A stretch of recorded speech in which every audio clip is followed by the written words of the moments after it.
Hey everyone, this is Francesca Alatrush. I'm going to be talking about Vagina Monologues and how that pertains to our gender and communications class. I was involved in Vagina Monologues during my freshman year. I performed in during that time, and last year I got to co-produce and co-direct the play.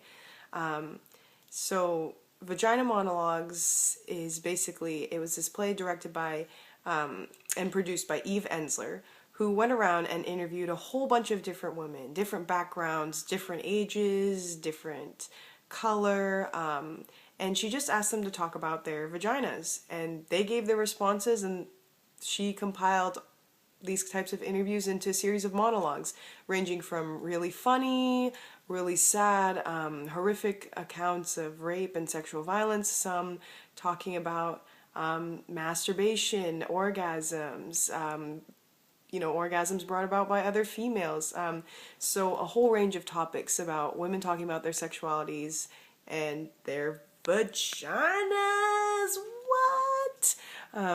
So my experience with Vagina Monologues is so important to me. It really helped transform me as a leader and especially as a woman. I mean, for rehearsals, we would just sit around and talk in circles and just talk about experiences with our vaginas. I mean, for the first time ever, we were really getting to sit around and talk about what are our first periods like? What are our periods like? What is masturbation like? I mean, things that I never got to learn or talk about growing up because it was so taboo. Masturbation for women is really supposed to be such a big no-no. Sexuality is such a big no-no. We just sat around and talked about everything and anything having to do with our vaginas, and it felt so good and so empowering every time. I mean, why are people so uncomfortable with this term vagina when it's so natural, when we all come out of one?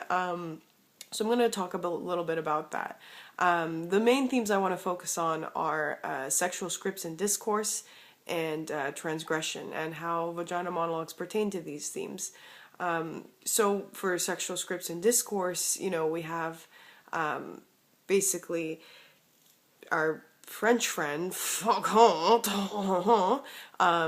describes, society's behavior being controlled by this type of discourse, by the way it's communicated through our society. So it's a type of social order and a social control.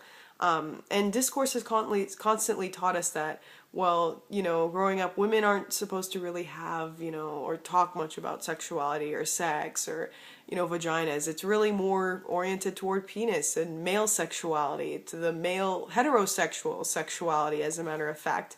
And so straying out of that discourse is hardly seen, or is kind of pictured as, whoa, out of the norm and uncomfortable and a little taboo.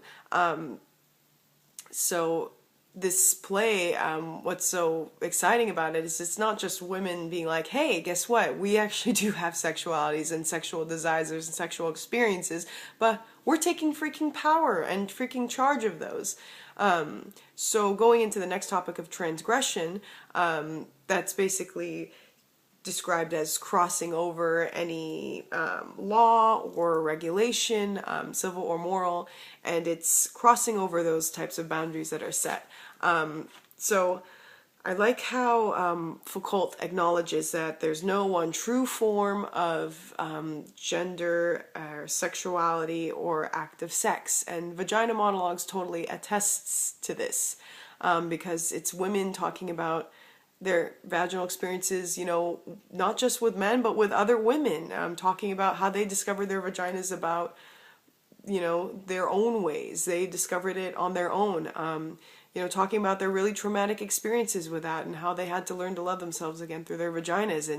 And it's really empowering in that way, and it really sets it out of that box, out of that discourse of this is the only way female sexuality might exist, is if you're demure and passive and, oh, it's repressed sexuality and women don't talk about such things. But no, Vagina Monologues totally goes against that grain.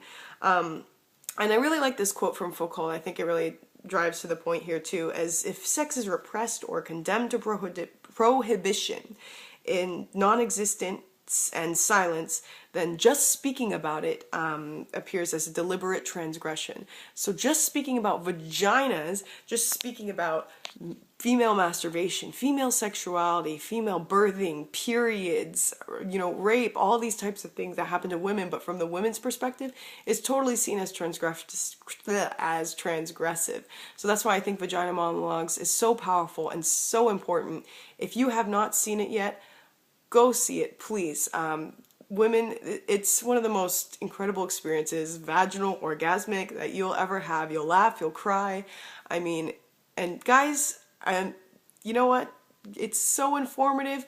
Go see it. I know you're rolling your eyes right now, but seriously, even the guys who were dragged kicking and screaming to the show came out absolutely loving it. So I recommend all of you go see it, and that's our show for today. So thanks for watching.